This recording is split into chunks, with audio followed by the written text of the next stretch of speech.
अगला लफ्ज़ हमारे पास है जीम। जिस तरह हमने अलिफ़ के लिए नंबरिंग की थी, इसी तरह बिल्कुल हमने जीम के लिए भी नंबरिंग करनी है। और जीम लिखना बहुत ही ज़्यादा आसान है। जिस तरह जीम लिखा जाएगा उसी तरह ही हमारे पास दाल लिखा जाएगा। एक एक लाइन का फ़ासला हमने लाज़मी रखना है।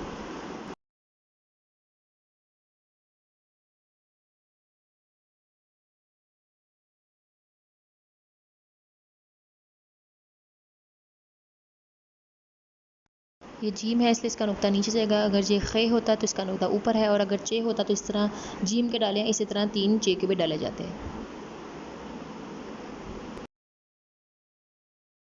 अब अगर जीम स्टार्ट में आ जाए तो फिर बहुत ज़्यादा आसान है लिखना।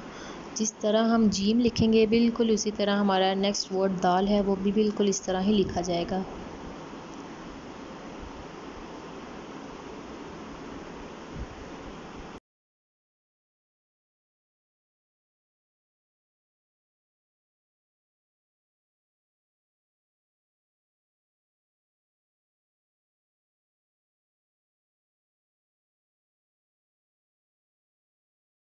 और अगर जीम मिड में आ जाए फिर बिल्कुल जैसे हमने स्टार्ट के लिए लिखा है वैसे ही जीम मिड में भी वैसा ही लिखा जाएगा। हम स्टार्टिंग से ही कनेक्ट करेंगे मिड को, ताकि आप लोगों के लिए बात और ज़्यादा क्लियर हो जाए।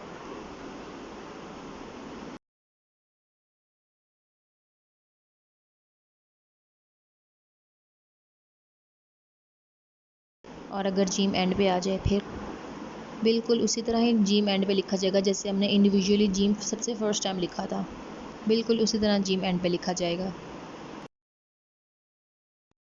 टाइम की शॉर्टेज की वजह से हमने वीडियो फास्ट की है, वरना जीम जैसे हमने इंडिविजुअल में लिखा था इसी तरह लिखा जाएगा।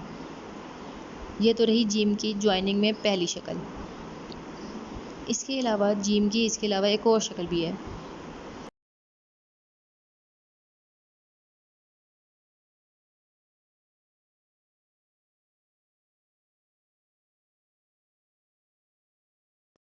अगर जीम आखिर में आएगा तो ये उसकी दूसरी शक्ल है। उससे पहली वो है जिस पे हमने एंड लिखा है, ये उसकी दूसरी शक्ल है, सिर्फ उस सूरत में जब जीम बिल्कुल एक जुमले के आखिर में आएगा।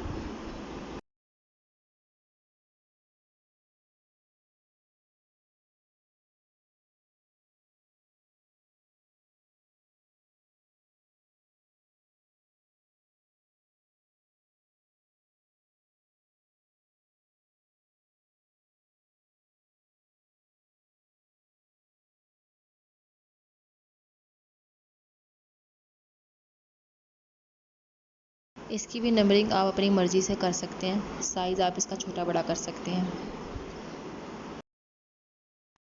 ये रही पहली और दूसरी शक्ल। इसके अलावा तीसरी शक्ल जीम की अब हम लिखेंगे, जो कि आखिरी होगी।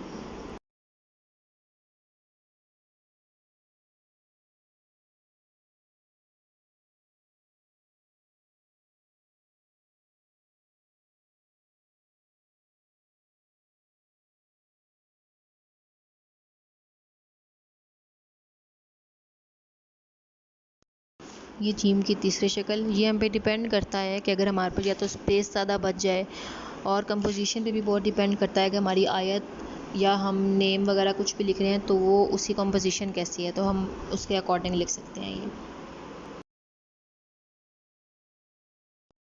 जिस तरह हमने जीम की शक्लें बनाई हैं छः, इसी तरह बिल्कुल सेंटर मिड स्टार्ट जैसा भी होगा, चे है खे की भी बिल्कुल एज इट इज़ फॉर्म्स और शक्लें बनेगी।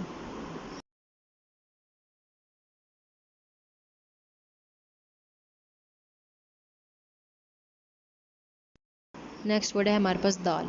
जिस तरह हमने दाल लिखना है, दाल और जाल भी बिल्कुल उसी तरह ही लिखा जाएगा। और ये दाल हमारे पास इसकी पहली शक्ल है।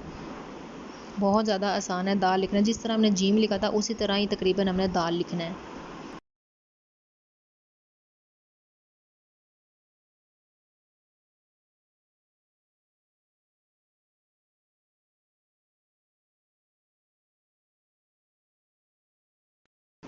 जैसे हमने इंडिविजुअल दाल लिखा है, इसी तरह यही हमारा स्टार्टिंग का दाल भी होगा। मिड में दाल आता नहीं है, इसलिए हम एंडिंग पे आएंगे अब।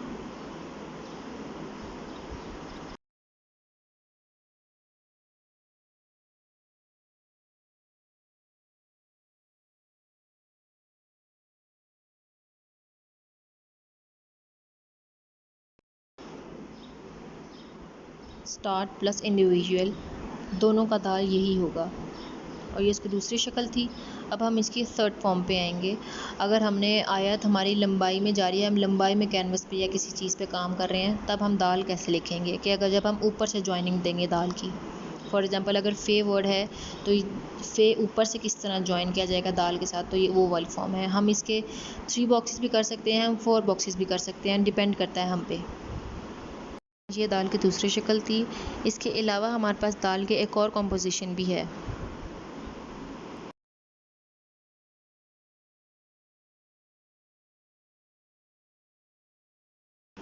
इस चीज़ को आप लोगों ने जहन में रखना है कि स्क्वायर कैलीग्राफी में एक लाइन का फ़र्क होना ज़रूरी है।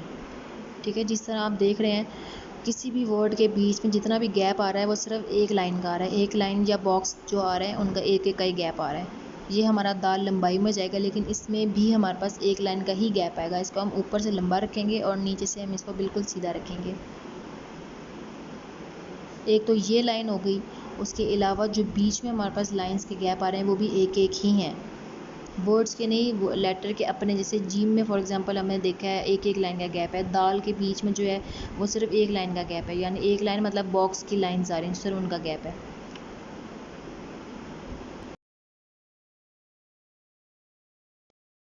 हमारे पास दाल की 4 अशकाल मौजूद हैं। जीम के में भी हमारे पास 6 हैं, 3, 4, 5 और 6। बे और अलिफ की भी हमारे पास 2 से 3 अशकाल मौजूद हैं।